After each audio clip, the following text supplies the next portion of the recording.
Hola, I'm Andreas Möller from Germany. I'm a hand weaver since I'm 12 years old. Professionally, I'm working since more than 22 years in my own workshop in Hamburg. I produce a variety of scarf collections and boros. Since 2007, I'm teaching also internationally. It has started with a project in Ethiopia, and then other countries came in. In 2009, I developed my own loom because it always has been very difficult to get looms done in the countries where I had to work, or even worse, it was totally expensive to import looms from India or Canada to, for example, Burkina Faso. So I came up with the concept of a loom which is very easy to build, what every weaver can build himself or herself within a few days, from very normal timber, what is almost everywhere available. Alpa found me through some weaving supplier in Montana who knew about my story because I met these people in Sweden on an international weaving conference. I'm very glad for these connections. So Alpa asked me to analyze the looms, the situation of the weaving process, the ergonomic factors of the looms according to the health of the weaver, and also the production process. Also, they are interested in having more new designs, more complex designs, and this is the whole program what I'm dealing with anyway.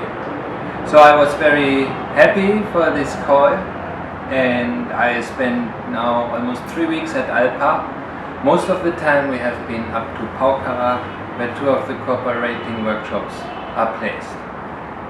So we had a look at the carpet workshop and at the workshop for the more fine textiles. This is the so-called Flying 8 loom.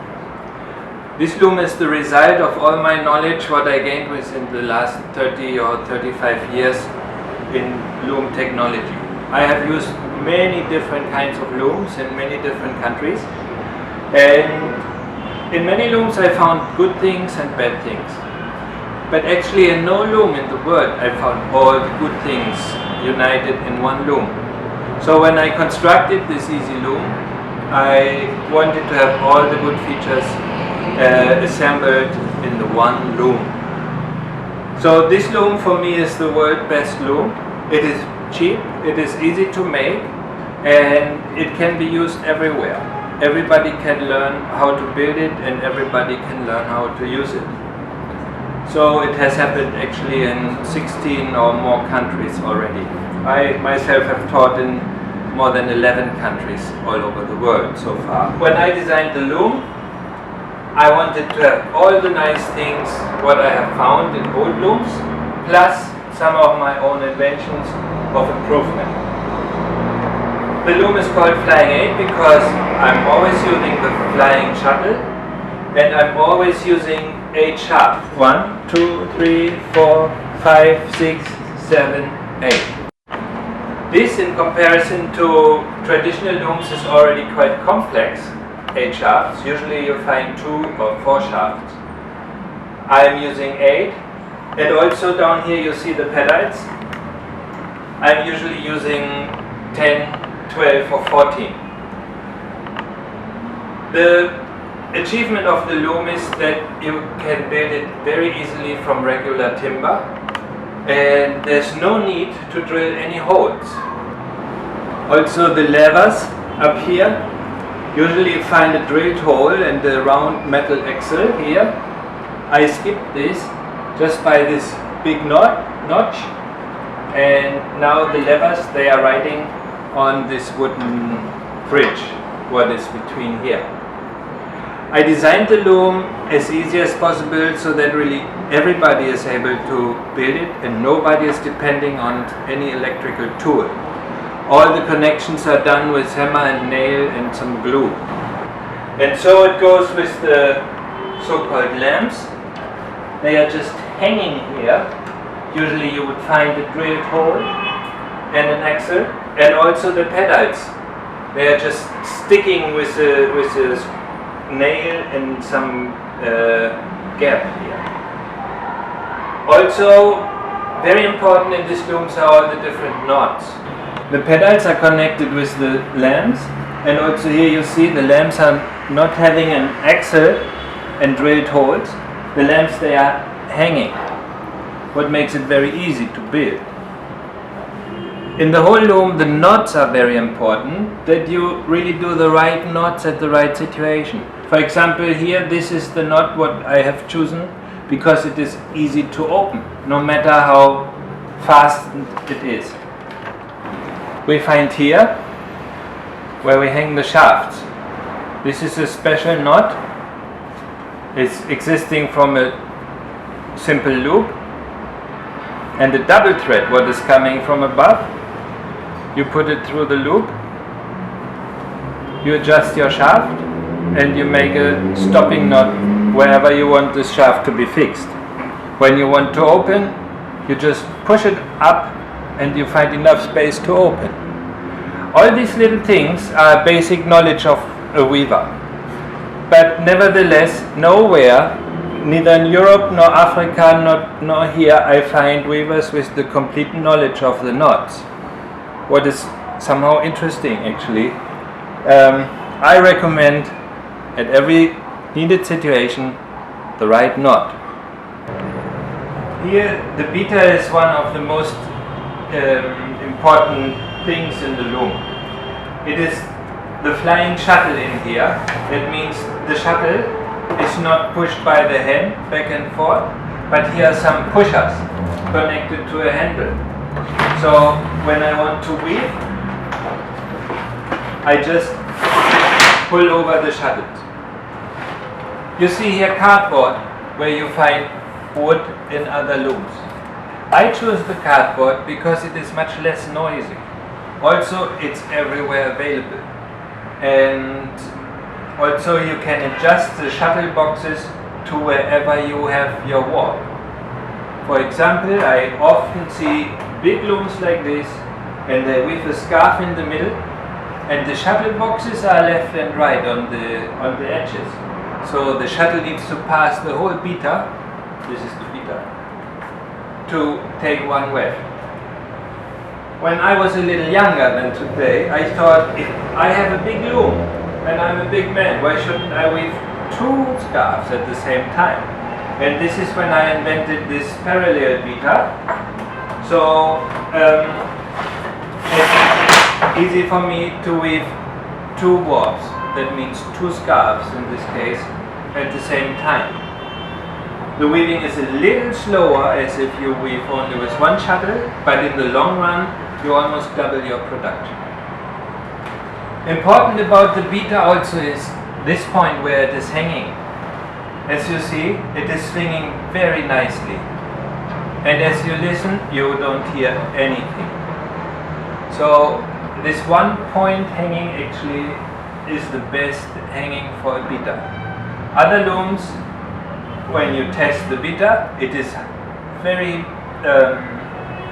it's not swinging so nicely, and very often it creates some icky noise, what is really disturbing. And if you then imagine a workshop with 10 or 12 or more looms and all make wait, plus all the other noises, is too much and is not needed. Also, what is important about the flying shuttle is the fact that in all looms in the world, if you observe, this is concentrated to the middle of the loop. So if I would be a weaver, I always go this and this and this. And while I go here, I always overdo the shoulder just a little bit. But after a few years of 8 or 10 hours weaving, it really matters and it causes pain. For that I have discovered that the shoulder is not in the middle of the body, but on the side of the body. And so I adjusted this thick little handle to the shoulder as the turning point. And that makes this connection, for example, a little bit shorter and to the other side. And that is because is the shoulder what makes the turning point. This is a very important improvement which already many weavers have adopted, and I get a lot of good response for this. The next very big thing is the bench. The bench needs to be a bench and not only a stick of wood like this. Often you find only like standing helpers or something, you cannot even call it a seat. But to sit well in the loom and to be connected with your loom strongly and well, then you can concentrate on your work and you don't lose the rhythm. The bench here has a little decline, as you may see, and this is because my pedals are coming from under the bench. Often in looms you find the pedals connected to under the warp beam, and then the decline doesn't help you and the moving of the legs is very awkward. To have the pedals coming from under the bench is very important to a healthy position for the weaver and to a very nice working flow. Another important feature is the break of the warp beam.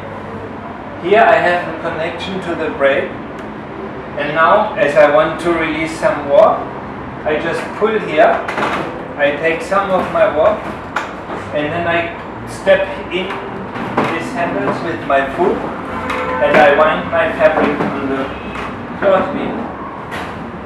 And this process is easy, and as you have seen, I was sitting upright, and it was fast and nice. This is a big achievement because in many looms this is not possible, since the cloth beam is turning in the other direction. So in many looms you need to go to the side and you need to take your hands down here and turn the beam. Also, in comparison of looms which I have met, for example in Pokhara, this loom has a knee beam and that provides you with enough space for your legs to work. In other looms, the fabric would go directly down to the cloth beam, and then you need to somehow more or less stand to weave because your knees otherwise would always stick into the fabric. And then your body needs to adjust to the loom, and this is wrong.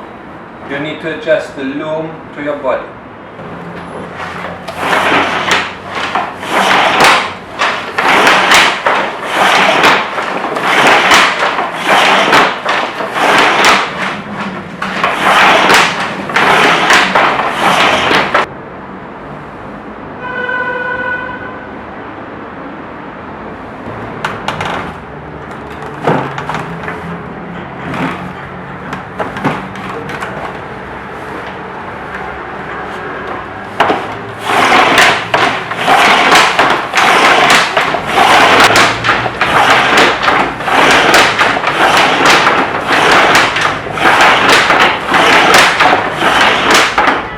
So as you can see in this loom, this bench has a little decline inside to the loom.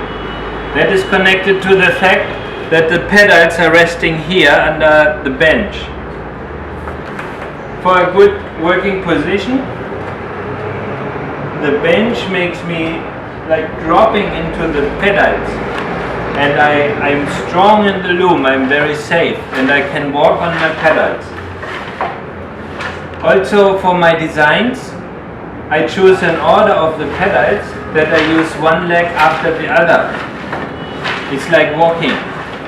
Very often you find weavers who weave like 1 and then 2 and 3 and 4, 5, 6 for example. So they use one time the left leg and then they move over with the right leg. This is not a good working flow. It's better to make 1, 2, 3, 4, 5, 6, 7, 8 and so on. One after the other. This is a matter of planning your design. Also, as you see, this beam is called the knee beam. It gives you a lot of space and free space for your knees. Usually, of course, the cloth would go here, and you can move your knees without sticking into the fabric. This is very important also, that you can have a nice position. In many looms you find the cloth going directly to the cloth beam, no knee beam, and then the weaver is forced to somehow stand or weave with straight legs. And then you adjust your body to the loom, but that is wrong. You should adjust the loom to your body as you find it here in the Flying 8 loom.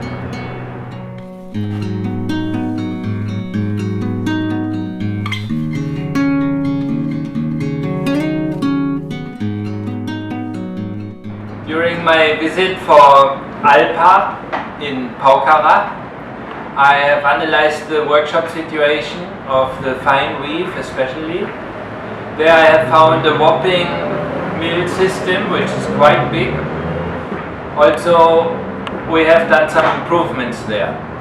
For example, to make a warp, that are the threads which go into the loom, you have to wind them on a big structure, around and around, and the structure is turning and you need to concentrate the counting. But very often there's some disturbance and you lose your counting. And then the weaver is standing there and counting the single threads just to reanalyze how many turns he has done already. For that I have implemented a very easy counting system, what is like a spiral hanging in this big mill what is turning this way, and in the spiral there's hanging a little long weight, and with every turn it goes one spiral more and more and more. And by this system the weavers are now able, just by watching, to know how many turns they have done. The next thing is the process how they take the warp off this big warping mill. They make a big, like a chain, they crochet it by hand. It's 200 meters of warp. And right now they go outside where they have a structure where they put in the warping beam. This is the big wood where you wind on the beam. And then they put out the warp for 30 meters and they connect it with a weight, heavy weight, like a car tire or something. And then they, little by little, they wind the warp on the beam. And then again they need to spread it out for the next 30 meters and again. It's very heavy and you only can do the work in good weather and daylight. I have made a plan how they can put the warp on the beam inside, next or behind the warping mill, directly from the warping mill onto the beam. It only needs 4 or 5 pieces of strong wood, what they need to implement to the ground really, like a little ladder, 2 here and 2 here, and then the warp can go in a long zigzag through the beams, and here it can be winded on the beam. This can be done at any time, even with electrical light and hard rain outside. Also it saves a lot of time because it saves the process of taking the warp off the beam, off the warping mill, taking it out, and all this hassle with running and going and so on. The shuttles which are used right now are these quite heavy shuttles. They are half a kilo. They are leftovers from some textile industry, and also these heavy spools. Now these shuttles cost around $100 and they are not always to get. For that I came up with this light shuttle. It's not as heavy. It is locally made by a carpenter. It costs maybe 40 soles. And also the spools, as I have demonstrated before, can be done very easily. And you put it to your pickup and so on. So this is also quite an improvement. This is the picker where you put your spool on, like this, and it is very nicely weaving and very good. We have tried it. The spools you can make yourself just by a little wire hook and some piece of paper. In many countries there are only these spools around because other spools for hand weaving are not produced anymore. And I invented this way of making a nice spool. Just from the wire hook, paper and some paper tape. Now you wind the paper tape around your spool. Everybody can learn this, everybody can do it, and in every country I have been so far, all the material is easy to get, and so on. You cut your spool where it is a good size for the shuttle. So